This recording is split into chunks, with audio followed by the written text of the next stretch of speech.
Bonjour les amis, c'est à mon tour de partager quelques réflexions sur cette présentation de Jésus où il dit « Moi, je suis le bon berger ». J'y vais. Je ne suis pas bergère, j'habite en ville et en Belgique, je pense qu'il n'y a plus beaucoup de bergers. Par contre, les gens à qui s'adressait Jésus devaient s'y connaître dans le domaine, dans le monde de l'élevage. Et je pense que beaucoup d'entre eux avaient vécu ou connaissaient des histoires de bergers et de troupeaux. Aujourd'hui, quand je lis la Bible, que ce soit ici ou le psaume 23 ou une autre histoire dans Ézéchiel, je constate que je peux m'y reconnaître, que ces histoires de bergers et de brebis me provoquent, me confrontent à moi-même. Anne, en 2020, une brebis parmi d'autres brebis, dans une bergerie, faisant partie d'un troupeau encore plus grand. C'est la vérité de la parole de Dieu, cela. Cette parole est encore valable pour nous aujourd'hui, les brebis de 2020.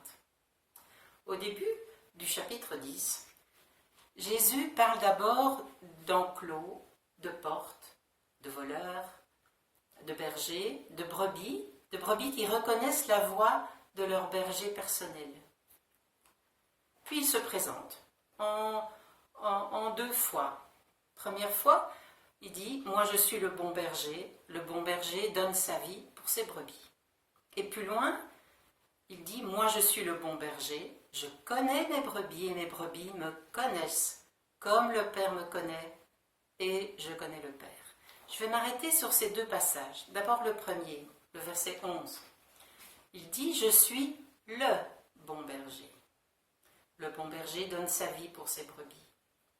Et par opposition, il prend l'exemple de celui qui abandonne le troupeau quand cela devient dangereux pour lui. Parce qu'il n'a pas ce lien particulier avec les brebis.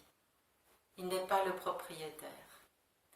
Jésus ne dit pas qu'il est un bon berger. Non, il est le bon berger. Il est au-dessus de tous les autres.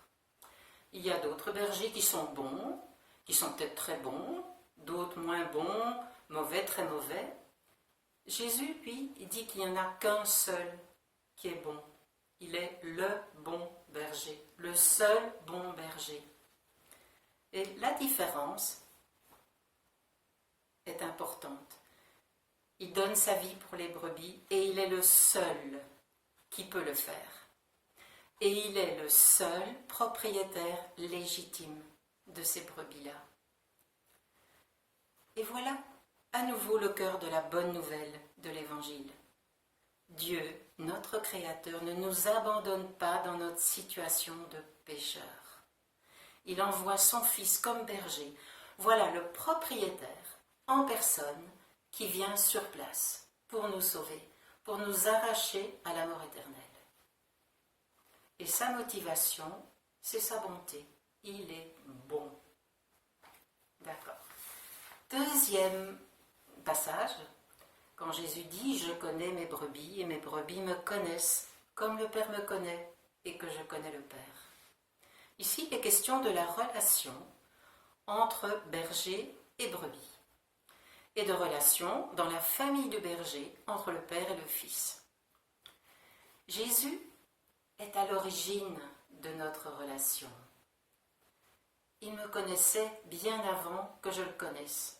Et c'est très bien expliqué dans le psaume 139. « Éternel, tu me sondes et tu me connais. Tu sais tout de moi. Tu sais si je pars à gauche ou à droite, si je me lève, si je m'endors. Tu connais mes paroles, etc. etc. » Moi, il me faut apprendre. C'est un processus, c'est un apprentissage dans lequel je m'engage si je le décide, si je le veux. Moi, je veux apprendre à reconnaître sa voix, ses intonations, son attitude, ses gestes, son cœur, à le connaître de mieux en mieux, à faire l'expérience de vivre avec lui tout le temps. J'ai relu dernièrement un livre que vous connaissez peut-être, Un berger contemple le bon berger et ses brebis, de Philippe Keller. Et l'auteur donne l'exemple de 2 brebis. Il appelle la première, qui lève la tête, qui écoute, qui reconnaît le berger et qui accourt vers son berger. Il appelle la deuxième, qui lève la tête, qui écoute et qui recommence à manger. Elle avait reconnu le berger, mais elle a continué à manger. Le berger dit, elle risque d'avoir un coup de dent de la part du chien de berger et peut-être d'avoir d'autres soucis à cause de son mauvais comportement. Jésus dit, je connais mes brebis me connaissent comme je connais le Père et le Père me connaît. Jésus a souvent parlé de l'intimité qu'il a avec le Père, de la proximité, de la communion, de la connaissance, de l'unité qu'il y a entre eux. Et Jésus nous invite à grandir dans cette connaissance, dans cette intimité avec lui. Écouter des choses sur lui, savoir des choses sur lui, ça ne suffit pas. Il faut mettre en pratique. Pour connaître vraiment, il faut y aller. Il faut faire le pas. Il faut agir. Il faut marcher par la foi. Le roi David commence le psaume 23 en disant « L'Éternel est mon berger, je ne manquerai de rien. » Et moi, et toi, puis-je témoigner et louer Dieu comme David dans le psaume 23 ?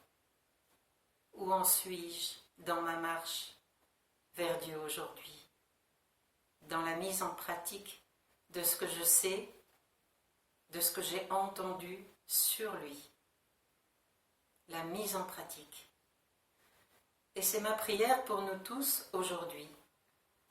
C'est qu'avec l'aide du Saint-Esprit, nous nous levions tous et nous mettions en pratique tout ce qui nous est demandé par le bon berger, qui a donné sa vie pour nous et qui nous connaît si bien. Soyez bénis dans le nom de Jésus.